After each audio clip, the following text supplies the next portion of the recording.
Hello, this is question 9 on your pure June 2022 paper, AES paper from Edexcel, and it's a very simple logs question.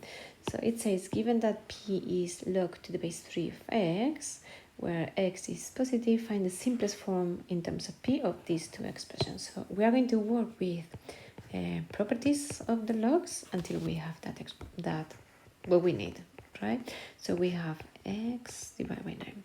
We can write this as log to the base 3x minus log to the base 3, 9.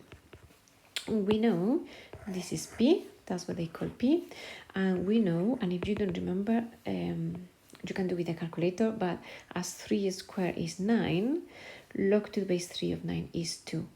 So we have p minus 2. Yeah, so because 9 is 3 squared, the base to the power of 2. Yeah, so the first one is p minus 2. The second one, again, I'm going to use the properties of the logs. So I have to do log to the base 3 of root x, which is log to the base 3 of x to the power of 1/2. I can take the 1/2 to the front, and then I have log to the base 3x, which is p. So I have 1/2 p. Yeah, so 1 mark each expression. And then hence of otherwise, and when they say hence, that means that usually the easiest way of answering the question is using the information that you used before. Yeah, even if you can do otherwise in another way, I would always try to use the information that you found before.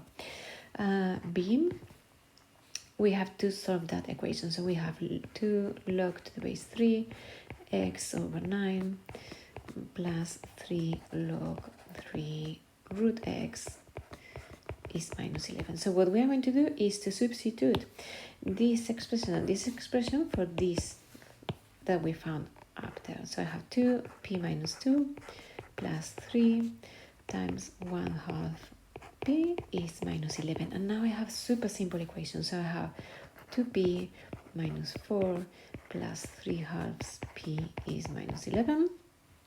And I can simplify and multiply everything by 2. I have 7/2 p is minus 7, which means that p is minus 2, right? But p is log to the base 3 of x. Yeah, this is p, and I know this is minus 2, which means that x is going to be 3 to the power of minus 2, just using the definition of the logs, which means that x is 1/9. Yeah, and it says giving your answer as a simplified fraction, so we are going to leave it that way, 1/9. Yeah, and that's all with this exam question. It's quite a quick question.